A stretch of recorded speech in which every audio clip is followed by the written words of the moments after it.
Welcome everybody to the Old Barn Workshop. I got this idea in my head around about the same time as I got the Honda Goldwing, which is a big, heavy bike. I want a bike trailer that can take a heavy machine. I want it to have a wide loading ramp so you can have a person either side of the bike pushing up the ramp and feel secure and you're not going to fall off the edge. But I also want to be able to load the bike solo. So I'd probably be sat astride the bike, foot either side, keeping it stable, and use a winch to pull the dead weight on. It should be strong and stable and have brakes to handle the weight so I can use a lesser vehicle if I need to. You know, but the trailer needs to be light enough that it can be handled by a single person. So around the autumn of 2023 I found an all-steel donor trailer.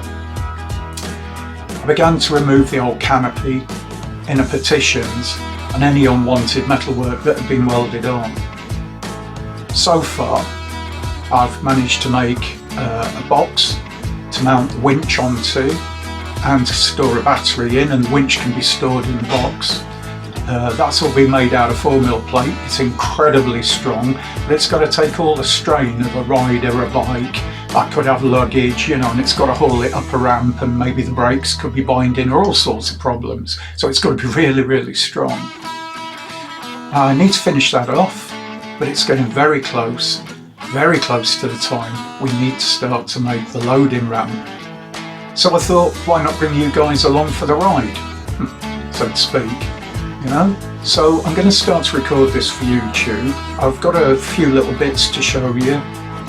Some preliminary photos, and then we'll jump straight in with finishing off that battery box and working out what we're doing with the loading ramp.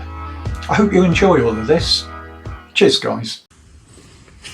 Well, I'm glad you could join me under the trailer. So I'm sorry this is a bit cheesy, this shot, but you're kind of gonna see where I'm going. So we've got a bit of 4mm plate here, this edge, where the trailer body where the trailer base sits on. We've also got some, looks like 3mm by 40 section angles, something like that, and the what looks to be 4 or 5mm flat, angle down either side. So we've got some choices. We can either cut this out and put a heavier piece of angle in and make this end good, and that will tie this side, this section and all this together, or we can just put a piece, tidy up the base and put a piece over the end. I'll have to do something about that, make some new outriggers to run along there, but either way we need to tie everything into this and this and this and this, this and this, to give this the strength it's going to require for the ramp. So this is looking at that raggedy edge of the trailer. You can see here the piece of steel we're going to cut out, and we're going to trim this bit back as well. And you can see, you know, it's had other bits welded on. So I think we just need to tidy all of this up. So the first thing we're going to do is we're going to mount a piece of straight steel on this surface, and this surface, which is theoretically the end of our trailer, and then we're going to mark the distance from that piece of steel along here, and we'll cut along that line we've marked and tidy this tin work up. I mean, it's not brilliant, but it is fairly thick, and for what I need right now, it'll do the job. Eventually I'll rebase the trailer, but right now it just needs to be a job done. So the first thing I'm going to do before we go any further is I'm going to set up a wire wheel in an angle grinder, and I'm going to clean this edge so we can get a good mark on it. Okay, so I'll get you set up and let's crack on with that. Right guys, one of the things I do want to be quite serious about is this is probably the most dangerous tool I've got in the workshop. A lot of people think I'm stupid for saying that, but believe you me, I'm not. I once had this exact tool taken out of my hand, fell in my groin, and then luckily, because I wear a leather apron, I flicked it out onto the floor. It's still running, and back there it's taken chunks out of the concrete. If I hadn't have had the leather apron, I would have got snagged up in my jeans, and that would just start to cut through flesh. Seriously, seriously dangerous tool. I think a lot of workshop people will tell you wire brush is unpredictable, especially on a handheld grinder. So, full face mask, ear defenders because it's an old one that's noisy as hell, leather welding gauntlets, leather apron. Hopefully you will never see me have an accident with this, you know, but do not ever underestimate how much damage this can do. One of the other things, quick tip for you guys, is I run a lot of 110 volt power tools. I guess the reason they came about was because at 110 they're safer. There are only 55 volts between either the phase and neutral and ground. 55 volts might hurt, but it probably won't kill you. Where on standard equipment, you're looking at 240 volts between phase and ground. So that's one thing. The other thing is with the advent of battery tools nowadays, people are virtually giving this kind of stuff away, and they're really, really good tools. So you can buy them, you know, if you wanted to buy an angle grinder and you wanted a mains one in particular, you'll buy a 110 volt one so much cheaper than you'll buy a 240 volt one, especially on the second-hand market. So they're worth looking at. All you need to do is supply yourself with a transformer, and I've got a big 110 volt reel here, so I can reel it out. And anything you can get in 240 volts for the workshop, you can get in 110. So, really good thing. Right, I'm going to set you up to give you a better view, hopefully. And then we're going to crack into getting this edge cleaned up and marking it out for cutting. Right guys, I've taken the box section off because I'm going to use the grinder in this orientation, and the box section would have fouled up on the gearbox there. So I can get most of the way down, and I'll have to turn around and cut back. I will cut the video at that point so you don't have to watch my bum. So I'm cutting backhand. So let's get the job done. And don't worry, I'll probably replace the noise with some nice music just for you guys.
So I think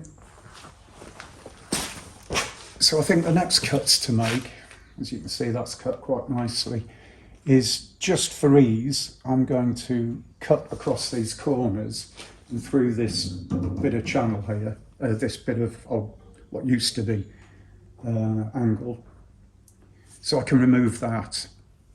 And then what we'll need to do is sort of like cut across these corners flush with where we want the bed to be on both sides. And then when we offer our piece of box in there, we'll also have to cut the two supports here and here, you know, for 50mm from this edge. So we'll put our box on and mark all that up. Yeah, and I think that will make it as good as we're going to get it. Yeah, so I'm going to cut this side first. So I'll just angle.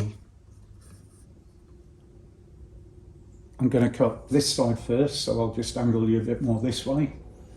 And you'll be able to see that. And then that one's going to be a bit more awkward. I think I might end up having to use something else to cut that. So let's get the power cable out, get kitted up. Crack on. Oh, so exciting.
I might need to put a new disc in that grinder because it's quite small.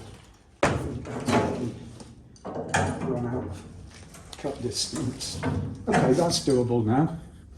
Same on that side, but with a new disc. Yeah, I think we're cutting on gas. Let's get a disc.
So before I go, sticking my hand stupidly into the blade area to change the disc, I've cut the power.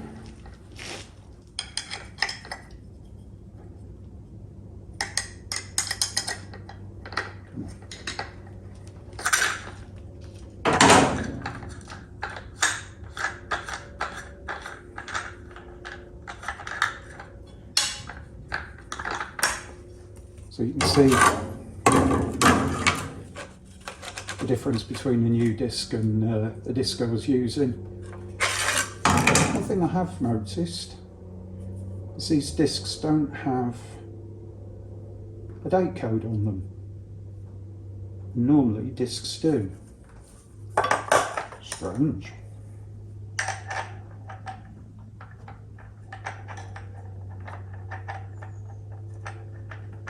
Maybe one of you guys has come across this before and you can tell me, is that common practice? I always thought all discs were date coded.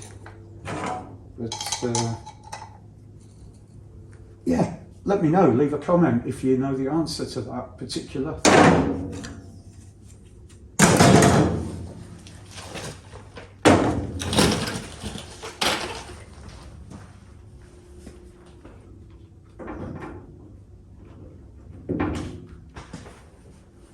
So I think we'll just go a little bit further in on this side and then we'll get another side cut.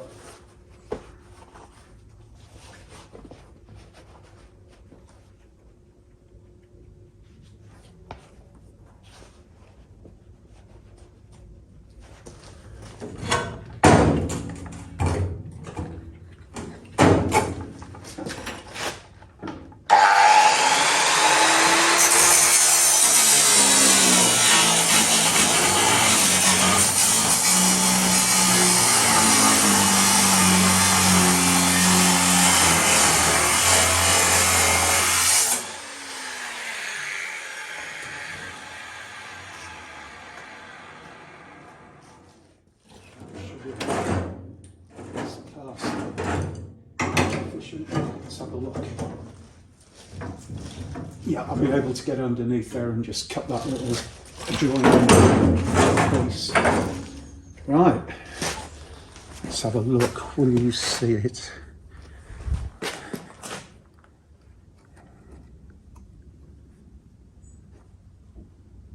Right, we'll give you a bit of a spark show.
Right, that's through. Oh. Bloody hell, people. It's quite hot today.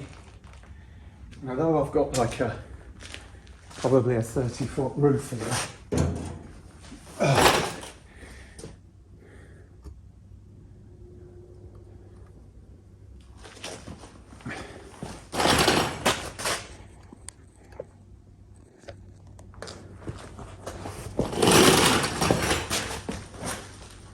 Although I've got a 30-foot roof here, believe you me, put those masks on, you sweat a bit. It's okay, we're cut through. I'm going to go underneath the trailer now with my little hand grinder, and I'm going to get this bar to the point where it's off. Might have to do a little bit more trimming up here to get it off the plate, but I want this bar out, and then we can work out how we're going to clean up those ends to add in our 50 box. So don't forget, our 50 box is coming from the back of the trailer, probably to about 15 mil inboard of our bed plate, which is why I'm not too bothered about that, because that's well in where we are, and I can always put a little bit of extra plate. So what I'm going to do now, I'm going to stop for 10 minutes, have a brew, turn you off, and get this out, and then you can work with me to get that 50 mil box in. Oh yeah.